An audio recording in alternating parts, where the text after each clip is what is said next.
Good afternoon. I'm Rush Holt. I'm your Chief Executive Officer and Executive Publisher of the Science family of journals.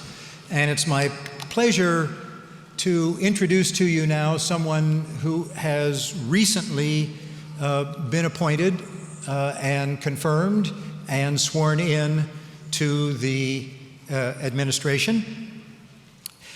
Someone that the science community has been expressing pleasure about since his nomination and his confirmation and his swearing in. Kelvin Droegemeier is the Director of the Office of Science and Technology Policy in the White House and Chair of the NSTC, the National Science and Technology Council, which is the coordination of the cabinet agencies dealing with science and technology and engineering issues. He had his formal oath of office only this week.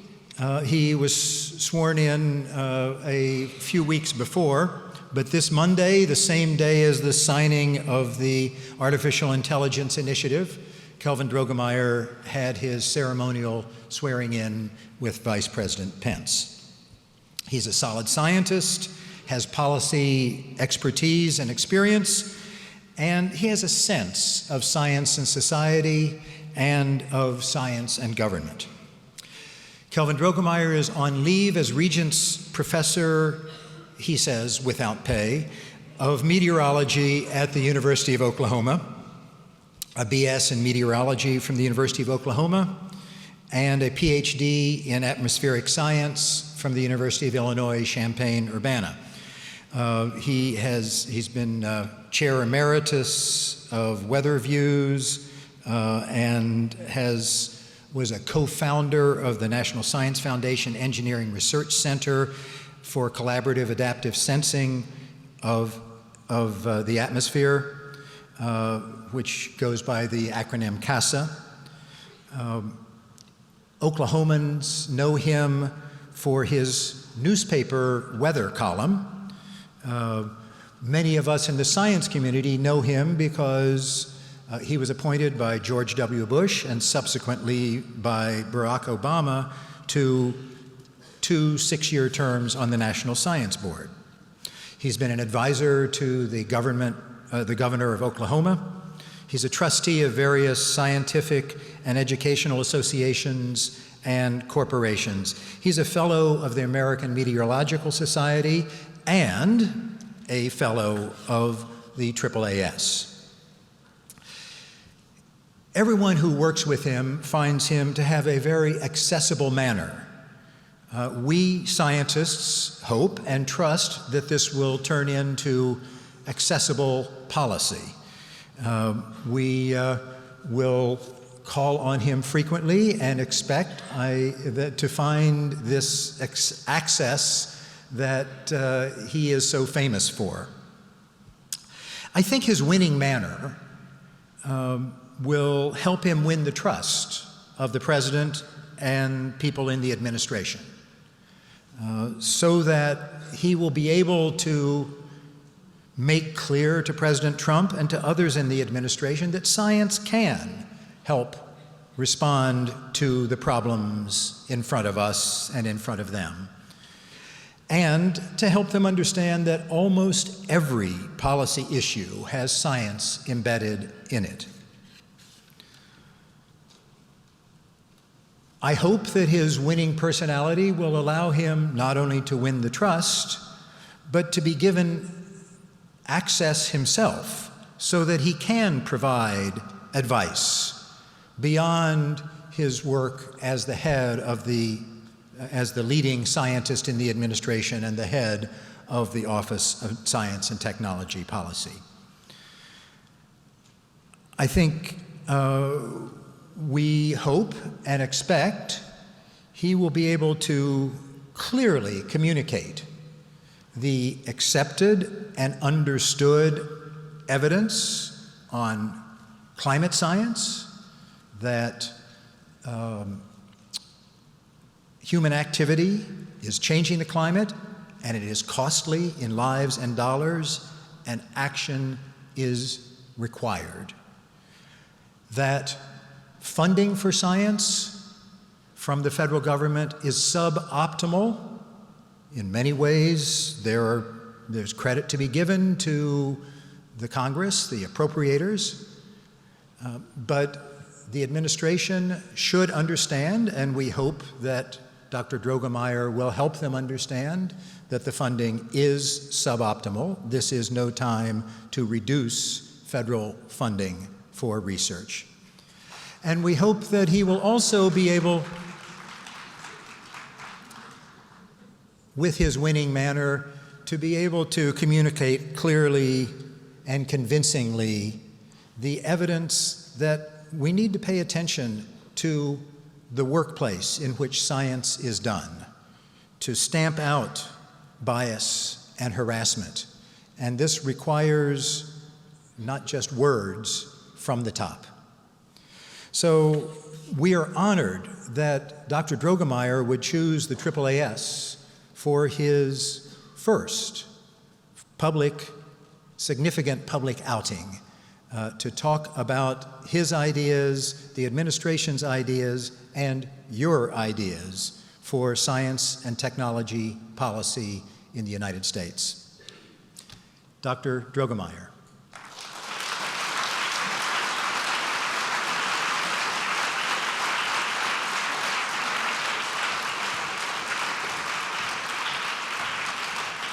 Thank you, Rush. Thank you so much. Thank you so much, Rush. Good afternoon, everyone. How's everyone doing? Fantastic. Thank you, Dr. Holt, Congressman, Chairman, for your kind words, your introduction, and for your support of science. Your leadership in Congress and of the AAAS have really been extraordinary, and I want to have you all join me in thanking Rush Holt for his wonderful work and for the work that he has done and the work he continues to do. Thank you, Rush.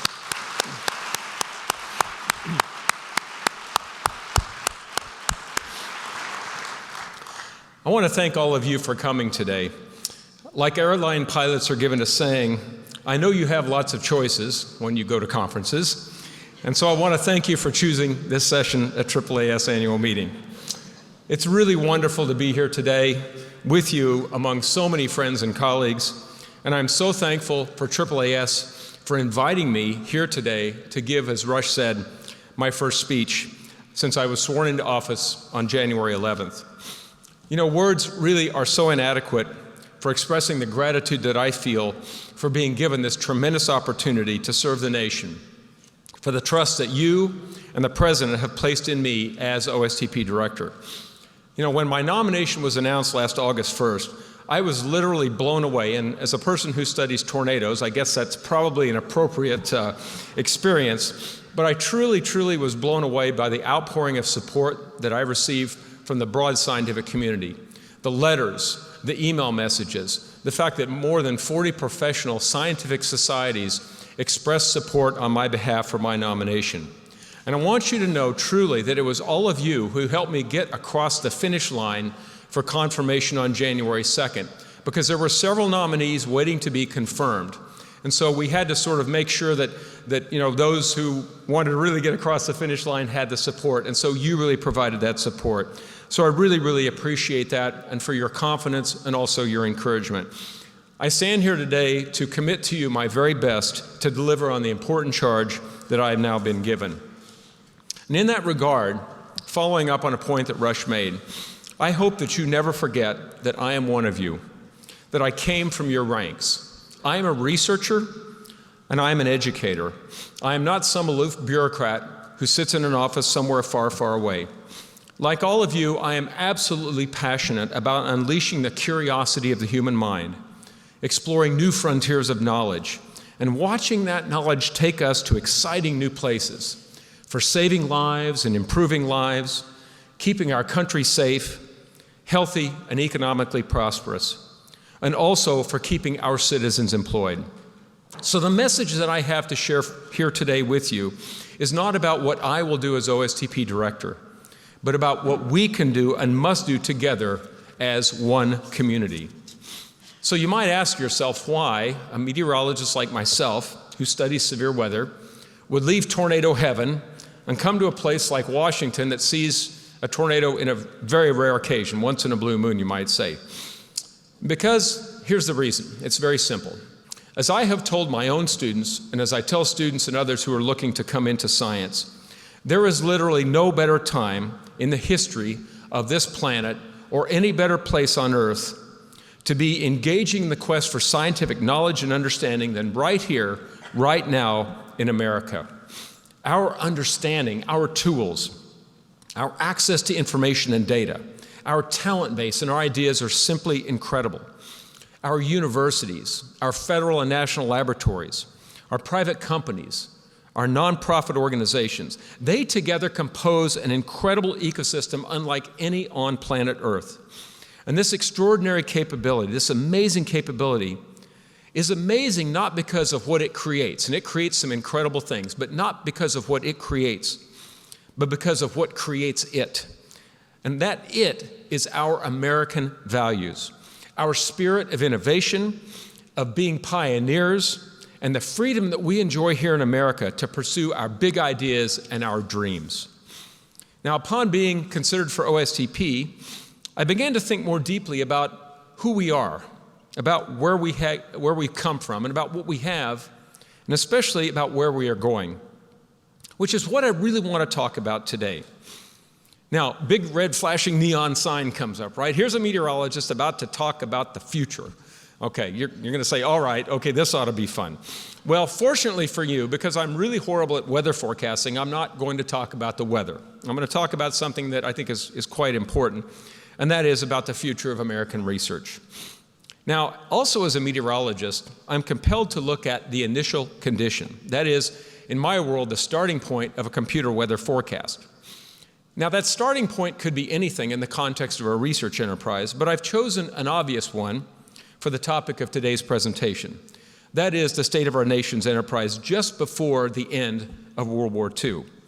It was at that time President Roosevelt charged his science advisor, Vannevar Bush, with answering a series of questions about how lessons learned from wartime research coordination could be then translated to be applied in peacetime to pioneer what the president called new frontiers of the mind. That was quite a challenge that the President Roosevelt put to Dr. Bush. Dr. Bush's response was a brilliantly succinct report titled Science, the Endless Frontier. Now, how many of you have heard of this report? Right? A ton of you. How many of you have actually read the report? Okay, how many of you know somebody sitting next to you that says they read the report but really didn't? Okay, nobody raised their hand. Okay, that's good. Okay, we got a lot of honest folks in the room. That's fantastic. We are scientists after all. I do understand that the report will be reprinted soon, so you'll have a chance to read it if you haven't. What I loved about that report and love today is the fact that it was not a strategic plan, but rather it created for our nation a strategic framework consisting of 3 overarching principles. The first principle, I think we all completely agree with, that scientific progress is essential for developing new knowledge across all the key domains, and that federal government funding is unique to the federal government's role in funding associated basic research. The second point was that we must renew our scientific talent. So Dr. Bush was thinking about ensuring an adequate supply of researchers for the future.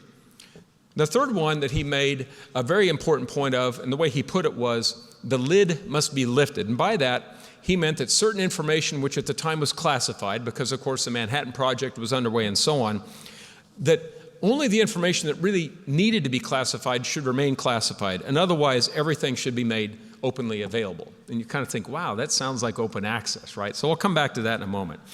So fast forward to today.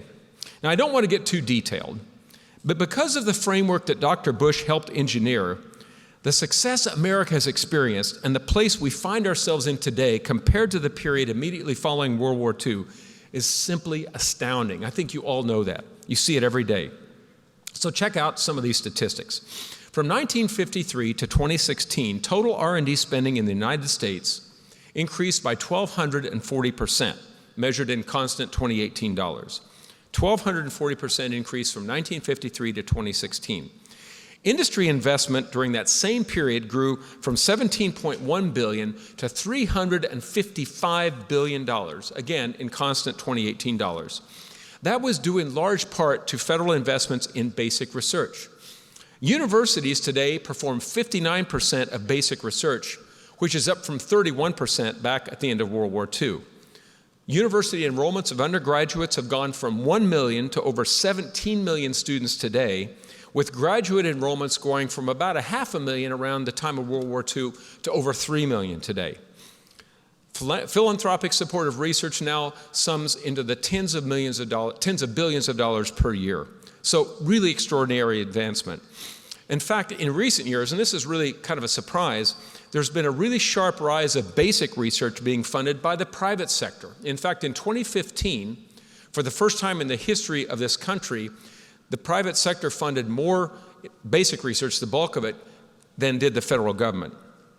Now, that didn't happen because the federal government stopped funding basic research, but it happened because American companies have the freedom to be creative and to invest and to explore new ideas. That really came out of the Dr. Bush doctrine.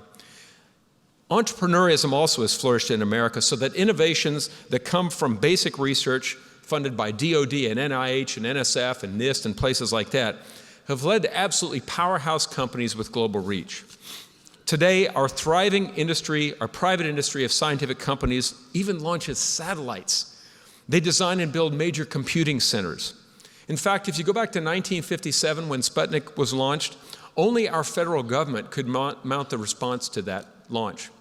Today, it could easily be a private company and perhaps even a startup. That's really astounding. And it shows not a failure on the part of the federal government, but it shows the success of the Dr. Bush doctrine and the vision and the framework that he put in place and how successful it has been. So if I could bring this just a little bit closer to home, let me speak to some questions that have perhaps been on your mind. You know, what's happening at OSTP? Is anybody home? What's going on? Does the president, does he care about science? The answers are a great deal.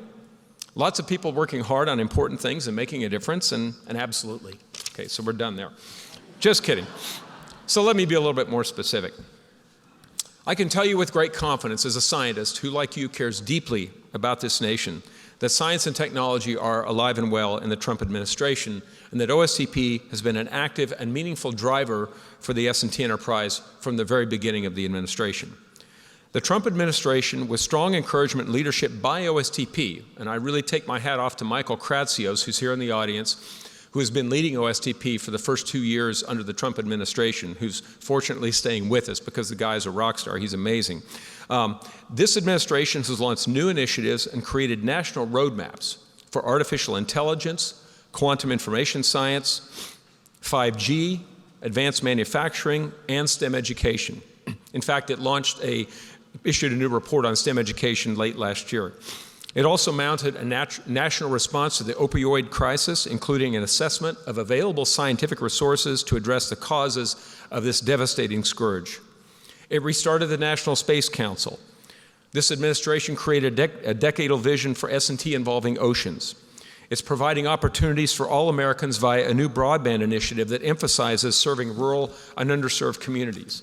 It's also updating the Space Weather Strategic Plan and undertaking massive efforts, absolutely massive efforts in reskilling Americans to prepare them for jobs of the future. I'm absolutely delighted and proud to show you today an advanced copy of Science and Technology Highlights in the second year of the Trump administration. I literally grabbed this off of the printer as we walked out of the office at 1 o'clock. We had hoped to have copies off the printer, not that printer, but a higher quality printer for you today, but we didn't make the deadline. It just wasn't possible. This will be posted on the OSTP website, and it will be available to you online, but we'll also have hard copies available to you. It really is extraordinary when you go through and read all of the accomplishments, the great things that are happening in science and technology. You'll really, I think, be astounded and very, very proud to see all of what is happening. And as this report shows, America leads the world in many ways. You know, we've never been in a better position than right now to truly remain the global leader in S&T. But unfortunately, we're not performing up to our potentials. And other folks other countries are nipping at our heels. In fact, what I realized when thinking hard about how far we've come since World War II and taking stock of where we're at today, that in many respects we're kind of thinking in the same ways that we have since World War II, since Dr. Bush's famous treaty, Science, the Endless Frontier. And I would call that period from the Bush treaties, World War II, up to the present, that first great, bold era of science and technology in that endless frontier. The past 75 years have been extraordinary. And I think we're about to turn a page into a new frontier, and that's what I want to talk to you about today. So if you think about where we're going, let me just sort of start to paint a picture for you of where I think we need to go. Think of the American R&D enterprise as a big jigsaw puzzle. When we have our heads down, we tend to focus on a piece of that puzzle, or maybe a couple of pieces, maybe our particular piece, and how a few pieces fit together. And that's absolutely appropriate. That is our role as individual researchers, as groups of researchers in centers and things like that. But when we do that, which is, again, appropriate, we tend to miss the big picture. That is the box top of the puzzle. But the box top is really important because it looks far different when you look at the box top and you consider the research capabilities and the funding across all of the components of the research enterprise, all of the sectors I mentioned previously, the private sector, the academic sector, the nonprofit sector, and private companies. So academia, industry, nonprofits, and agencies. So those all compose this enterprise. We need to step back and look at that box top. We need to think more in terms of the enterprise as a whole, not just about our piece of the enterprise, and also portfolios across that enterprise, rather than our piece or a bunch of individual pieces. The pieces are very important because they represent us, they represent our setters, but how they fit together is extremely important, and how they create the entire whole, the box top, is really critical to our future success. So when we think about how other countries are investing in science and technology, and we know some are investing massively across multiple disciplines, including areas vital to our national security and also to our economic prosperity, we tend to sort of think about the dollars and think about that first and foremost, and sometimes only that. Now, believe me, just like you, I've had lots of grants, I've run centers that are purely funded by soft money, and I know what the challenges are. So I know how important the money is. But in the national context, I think we need to think about more than money. We don't ever want to lose the focus on money, it's important. But we must be mindful of this array of American assets across academia, industry, nonprofit foundations, and the federal government. Now, some in other areas, some in other countries have duplicated this functionality, which is great. Because as someone once said, science anywhere is great for science everywhere. And I agree with that. But what we have in America is an array of assets that are underpinned by American values. And that combination of our assets and our American values cannot be duplicated. And I think we need to start messaging this to folks who are looking to come into science. Yes, we have national and federal labs, we have incredible academic institutions, we have incredible facilities, incredible capabilities. But when you put that in the context of our freedom of inquiry and our system of government in America, it really makes us absolutely unique in the world. So within that context, instead of thinking sort of about the next budget cycle, the next major election, maybe the next decadal survey, perhaps we start thinking even longer term, with a much longer term planning horizon. So what I've come to the conclusion about in thinking about all this, and what I'd like to propose to you today, is that America is truly now entering a second bold era in the endless frontier of science and technology. This second bold era is one in which we need to take an enterprise-wide view, understand and leverage, that's an important point, the powerful and mutually beneficial and collaborative roles to be played by these four sectors I've been talking about, and create new strategies for partnering and leveraging those assets across the entire enterprise. We have to remove inefficiencies and unnecessary encumbrances that arose over the past several decades, and we also have to provide safe, welcoming, and accommodating environments to support the conduct of research, and we have to engage every corner of the nation, finally addressing the long-standing problem of the lack of diversity and inclusiveness that exists in the research enterprise. And we have to be sure that our research enterprise remains international in scope while appropriately protective of our valuable intellectual endeavors. This is the best time in the history of the world to be in science, to be coming into science, or to be even thinking about coming into science. And it is our high task together, collaboratively, to make sure the second bold era is successful. If we succeed, America will create new capabilities of frontiers of the mind and the heart that are essential for ensuring America's global leadership position now and for generations to come. So, fantastic. How do we do all of that? That sounds like a lot. Well, as Vannevar Bush outlined three points in his wonderful treatise, I would like to propose three foundational pillars for this second bold era. The first pillar is to understand the American R&D ecosystem in a new context of a multi-sector, very powerful enterprise underpinned by American values, and undertake long-term planning looking farther down the road into the future. The second pillar is to leverage the collective strength of each sector in our R&D ecosystem through innovative partnerships that bring benefit to all and provide value to all, and provide value to the taxpayers of America. And third, and of great importance, is to ensure that our research environments are safe, welcoming, and accommodating, free from harassments of all kind, able to attract and retain the best and highly diverse talent, provide security for our national interests, and maximize the contributions of our collective intellectual endeavors.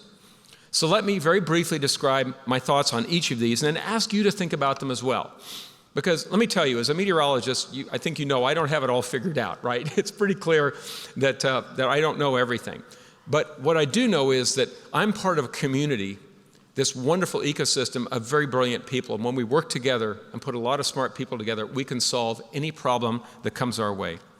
So together, let us chart that course. So let me talk just for a second about the first pillar.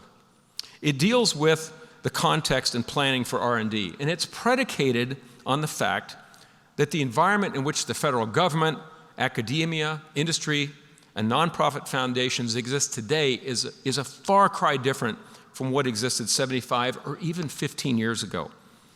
Is this a case for kids on a soccer field or students getting ready to go into a debate tournament? In order to reach our potential, we first have to understand our capabilities. In this case, I would say our capabilities and our gaps. Then we have to have the proper context and then plan long-term to overcome both our own challenges as well as global challenges. So take, for example, this idea of doing a quadrennial assessment that takes stock of the entire U.S. R&D enterprise as a whole, each of those four sectors I've been talking about. No such assessment has ever been performed in this country, though much of the raw material already exists and has been assembled by the National Science Board and others. The task is daunting, but in my view, it's essential. You know, in much the same way that a computer weather forecast begins with knowing the current state of the atmosphere, the path toward ensuring unquestioned American dominance in R&D begins with a clear picture of today's capabilities, but in a global context.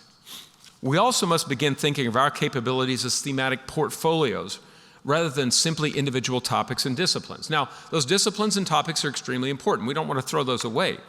But science has already moved sort of in a different direction, particularly with the rise of multidisciplinary research teams and also groups that bring together widely disparate expertise to bear on a particular intellectual challenge.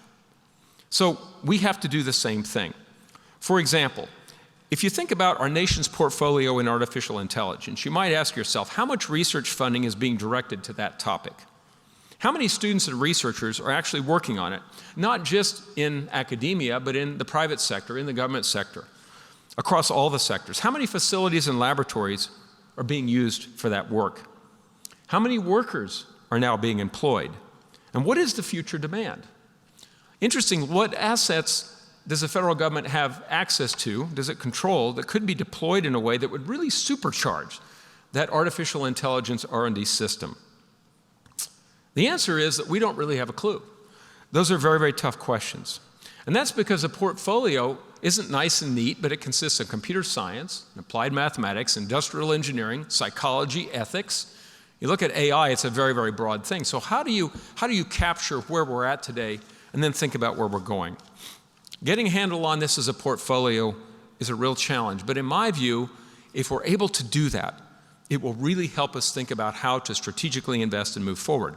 And in fact, what's beautiful about the portfolio approach is it does not require some wholesale fundamental change in how we actually structure our budgets. And I think Congressman Holt would agree with me that trying to do something like that in any political climate would be a very, very difficult and not impossible thing to do. What it does require, though, is that we think differently about our work and the support that is needed for it. The portfolio approach will allow for a thoughtful and effective allocation of federal resources, especially for basic early-stage research, which is something the government must always play a vital role in, but now viewed through the lens of work being funded in the same areas by the private sector, by nonprofits, and by the academic community itself. This is the power of portfolios. It allows one to see across the entire enterprise so that the efforts of one sector are linked to the efforts of another, and they mutually strengthen one another. If we do this, we'll maximize the use of available dollars, minimize unnecessary duplication, and greatly, and this is important, greatly increase collaboration. This is something I actually did in my role as Cabinet Secretary of Science and Technology in Oklahoma. And I found it to work actually quite well on topics such as drones, renewable energy, and cybersecurity. We in Oklahoma are perhaps not as well resourced as other states, so we had to figure out how we would pool our resources to maximize the capability of what we have. And we realized that this portfolio approach allowed us to do so in a way that drew us together rather than pushed us apart. The second pillar I'm proposing involves strengthening the connective tissue among the four components of our research and development ecosystem, the ones I've been talking about: federal government, academia, nonprofit foundations, and the private sector. You know, we talk a lot about partnerships, but data and experience show, and I think you would probably agree with this, that we could be doing much better in this area. A really rigorous approach to partnerships that leverages each partner's strength and mission delivers value based upon each partner's contribution and their needs as well.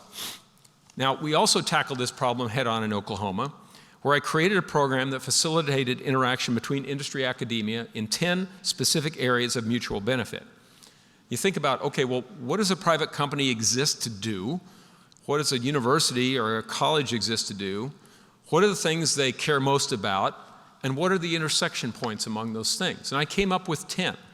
It's not really an inclusive list, but it was a good starting point, such as consulting, internships, data sets, data analytics capabilities, research projects, entrepreneurism, facilities, intellectual property, and workforce development. You know, sometimes companies, especially medium-sized companies, don't have access to clean rooms or to wet labs or things like that universities have. And so they could partner with them to both help the company and then bring new knowledge and insight into the university. It's a beautiful relationship that develops out of this. Now, this activity in Oklahoma is still spinning up. We've already seen some tremendous wins from it that are really beneficial to both the academic and the private sector enterprise. So as the executive branch's convener for S&T across federal agencies, but also with an ability on the part of OSTP to reach out to the private sector and other stakeholders to bring them to the table, I believe OSTP is well positioned to facilitate a conversation about this very idea at a national level. And I truly believe it can empower our businesses, unleash a lot of capability and potential in them, and also greatly benefit our universities. And I have some data sometime I could talk to you about. It's AAAS data that shows the real unrealized potential of doing this sort of thing. Additionally, policy changes such as those involving intellectual property, and I suspect those of you who've worked with private companies and academia know how challenging this can be. The Trump administration is focusing on this, absolutely laser focused, and I believe the resulting changes are going to really make a difference and improve our ability to translate research outcomes from the laboratory into products and services for the private sector. I can tell you in my 35-year career, we've talked and talked and talked about this. I see the change actually on the horizon, and I'm very, very excited about that. I believe we also must consider ways to rekindle those famous blue sky industrial research labs of the past. They contributed so substantially to our economic and our national security. You know what they were. They were powered by basic research, boosted by government consulting and contracts and pro-innovation policies, and they were propelled by really creative problem-solving and pro-innovation activities, by teams of experts that worked on really cool things that resulted, for example, in the development of the transistor. these folks who worked there were provided unfettered access to just time, basically to do things they did, and without a lot of the administrative burdens that encumber us today. A new framework for cultivating this kind of explosive and creating environment, what I'm just sort of, for the sake of argument, calling Alpha Institutes as a working title, could serve as a scientific crucible of exceptional faculty, students, and postdoctoral researchers from industry, from academia, from government, to really pursue absolutely transformational ideas on some of the biggest challenges that face humanity today, like space exploration, climate change, eradicating disease, and making it possible for people to live longer and healthier lives. Located at colleges and universities, these institutes could be funded primarily by industry and nonprofit foundations. And because of that, they could have streamlined IP policies and be free from a lot of the administrative burden that really is challenging to our research enterprise. So in that sense, they could be sort of pilot projects and test capabilities. And they would be linked together, the folks who work there, by a shared vision, where each partner comes in with nothing more than ideas to pursue and the freedom to do so. And finally, we have to ensure that partnerships lie at the very heart of our nation's approach to educating the next generation of researchers. We must think more expansively about STEM to enable more Americans to cultivate advanced experience in STEM education and STEM fields, as well as new opportunities to acquire STEM skills even if they don't have a STEM degree. And partnerships will absolutely be crucial to this success. And as a new strategic plan that the Trump administration released last December pointed out, and it was one of the 3 pillars of this plan, the enhancement of diversity in STEM is absolutely essential. It is not an option. It's a national imperative, and progress is needed right now, and we have to make progress. And I am absolutely intent on using that plan and all the great stakeholders around the country to make progress on enhancing diversity, not only in STEM education, but across the board. And finally, for the third and final pillar of that second bold era, we must provide safe, welcoming, and accommodating environments for performing research.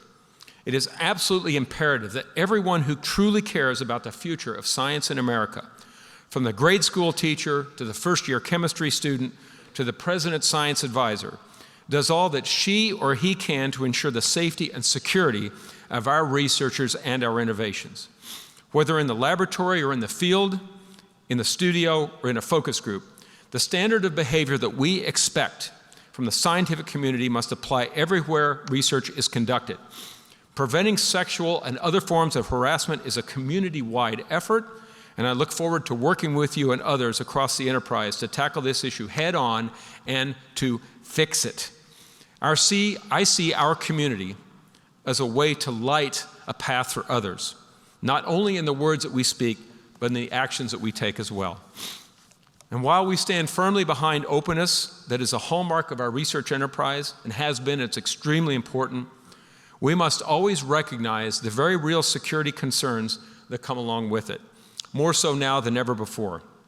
We want students and researchers in America to reap the benefits of an open environment, but at the same time, we have to take appropriate precautions to assure that our resources do not fall into the hands of those attempting to do us harm, or those who would seek to reap the benefits of our hard work without doing hard work themselves. This is one of my top priorities as director of OSTP, and the importance of this challenge has been underscored multiple times. Lots of groups are working on it.